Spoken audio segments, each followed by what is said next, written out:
standing beside someone like him, it puts you to shame. But you got the song. Yeah, but I got the song. Yeah, well, it's called Hall of Fame. It was your song after all. Just a quick, was it written with the Olympics in mind? Because it's a very kind of uplifting type of stuff. It really started to kind of take that connotation on when we wrote it. It was actually just about rather than turning it around into a fame thing, because, you know, people are so obsessed with being famous.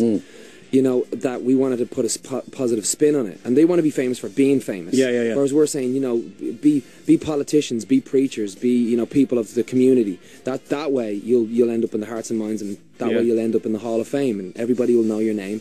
If you burn with the brightest flame, one day you'll be standing in the Hall of Fame. And it was only when we were watching the Olympics. It was kind of in the background. You see all the slow motion kind of chariots of fire, ding, ding, ding, ding, ding, that we were thinking, this would be an amazing thing for the Olympics. And it's obviously, it's not an official Olympic song at all, but people are really taking it on as their mantra. And, you know, I've heard people are already training to it, and people are already like, you have it as their back. I want to know how they download. It's not even out yet, but it's downloading Team GB. All right, well, it's your song. Why don't you introduce it? This is the script featuring will.i.am. This is called Hall of Fame. That's the script, Hall of Fame. Great song. We love it. And Danny's with us this morning. It's Jagger and Woody on Real Radio. It's 8:42. Do you know what? I wish you could have been a part of the off-air stuff there, because as the song was playing, Danny was explaining who was doing what and why that was there and stuff. And it was just a privilege and an honour to experience that, sat next to the guy who's involved in the song massively and explaining it all to us. So thanks, man. Thanks for that. Yeah, well, it's nice actually, because it's one thing write it in the studio, but it's another thing to hear it on the radio. And that's why I like down here and just kind of experiencing this with you guys. It's exciting for me, you know. I've never seen my co-presenter Jagger gush so much at a celebrity guest. Honestly, I know lots of women go weak at the knees when you're about Danny, but for Jagger to do the same, you know, it's quite. I'm all about the music, Woods, you know that, and you know, I'm a massive fan because my wife's a massive fan as well, for more than one reason, obviously. She wanted to come in today, but there was no way that was happening. You're bad. You're bad. My wife and Charlie came to see you guys play at the Motorpoint last year, and what struck me about the band, first of all, you were fantastic live. It was just like the album as well, you know. It was not a lot of changes, but what you did do, you sat down on stage and explained your songs to us, and you reeled us in that way. You know, it was already reeled in anyway, but that's right. We actually learned that from Paul McCartney. We got the massive opportunity to go over and support him in Shea Stadium, and we did maybe 8 shows in America with him. And we were in New York, and we were backstage, and Paul was chatting to us, and he said, you know how you get to reel them in? He said, tell them a story. You know, you don't need to have these massive intros or explosions to kind of reel people in. So just tell them how you actually wrote the song. And later on that night, we went out on stage, and we were watching Paul performing. And there was on first name basis, you know, Paul. I just dropped the sir automatically now. I'm sure I'll get in trouble for that. No, but you know, Sir Paul was out playing, and 80,000 people were screaming his name, and he just turned around and he said, you know, I was wondering what I would say to Paul, or sorry, what I'd say to John if John was here today. And the 80,000 people just went from screaming to absolute silence. Wow. And I just seen the power of the truth. Is an incredible thing, you know, and that's what we try and do, is just let people in. You know, we're not too cool for school. You know, I think you can't be emotional and too cool for school at the same time. So we chose to be emotional, and that's the truth, you know, because our songs are the truth as well. You know, they come from the heart. You know this. We're made of emotion. That's what we are as a band, you know. But that's what I'm saying. What you did to that song, then you give it 2 angles, because one, a lot of people might just like your songs because it's a nice tune. Yeah. But then when you did that as well, it also told us what that song was about and why it meant so much to you and why it was written, you know, and why it was done. Yeah, and you see the response. Man Who Can't Be Moved. It's one of those songs that, you know, it's now surpassed the band. Other people, it's like they wrote it. Yeah. And that for me, every time we get out on stage, you know, I start the song knowing that I'm not going to get to the end because the crowd are going to take it over, and that's a really powerful thing. That you know, to be able to write something in my deepest, darkest moments. It's like a diary. Songwriting for me is like pouring my heart into a diary, but then to have that amount of people singing your diary back in words of your life back, magic moments, you know. Did she ever come back? Yeah. No, we've been texting though. That's interesting. I'm going to try it anyway, but it's going to be a no. But who is she? It was one of my ex-girlfriends just before the script started. Yeah. And you're texting again now? Well, kind of back and forth. I'm not saying it now. Get out.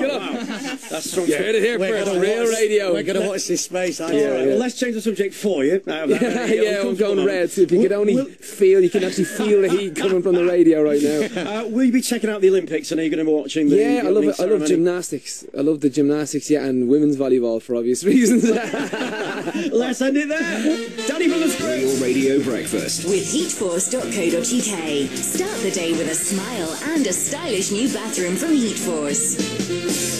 Chances are you're on your way to somewhere you've got to be. Excited about this. Hey, listen, how about you guys from the Script get together with Tom Jones and do a remix of Delilah? Oh, man, that's not unusual.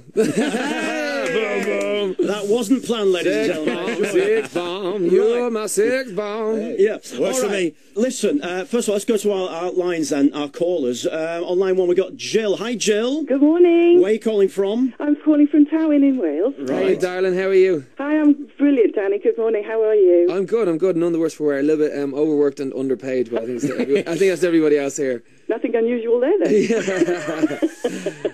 Right, so Jill, you're talking to Danny. I mean, come on, what do you want to say? I want to ask him, what was the deciding factor that brought you to the music business?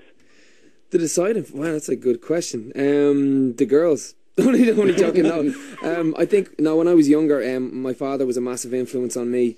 He played piano behind like Tom Jones, Roy Orbison, and he was signed to the Beatles publishing company. And seeing him being able to express his emotions through music. He used to be a piano player. He was like a very much so a man's man. He wouldn't cry that much, but he could reduce people to tears by playing a musical instrument. And I found that was so helpful and important for me to be able to express myself. That I guess I followed in his footsteps really by playing piano and singing. But yeah, he would have been my guiding light, I guess, into the industry. I can certainly see why. Amazing. All right, Jill. Thank you. Thank you, darling. Bye. Thanks, darling. See you later. We've got Emma from Cardiff online. Hi, Emma. Good morning. Good morning, Danny. Hi, Emma. How are you, sweetheart? I'm really well, thank you. How are you? I'm amazing, actually. Yeah, really good.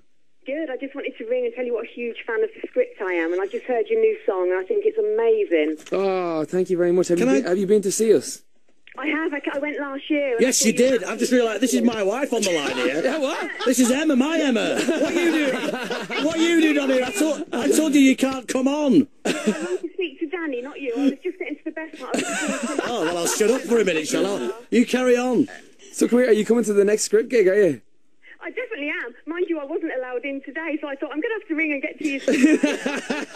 Well, listen, love, I'll give you backstage passes anytime. You'll do what? I'll leave the husband at home, though. Is that all right? That's no problem, yeah. Leave your husband at home gig. We'll do that one, yeah, no problem. You get back in that kitchen right now. Thank you, Emma.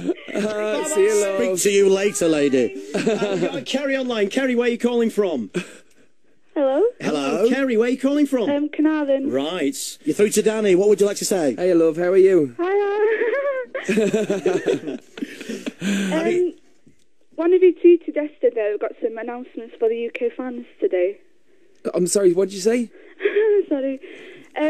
You tweeted yesterday that we've got some announcements for the UK fans. Oh, that's right. Yeah, we're going to do that a little bit later on. I can't really do it right now, but yeah, we've got a big announcement later on. Really? So, yes, stay tuned to Twitter. Twitter.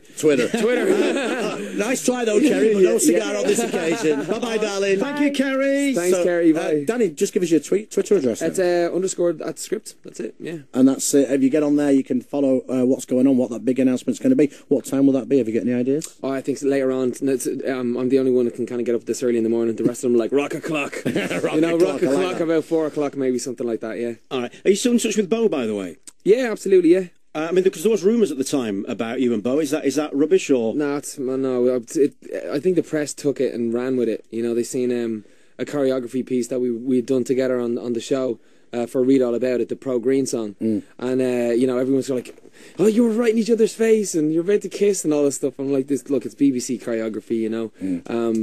Everyone loves a good romance story. And I think everybody kind of bought into it, but I was like, what are you going to do? Just let everybody run with it. It was fun at the time, but now there's nothing behind it. So, are you going to work with her in the future, perhaps? Yeah, we wrote a great song together actually. That I don't know, fingers crossed, would be one of her singles.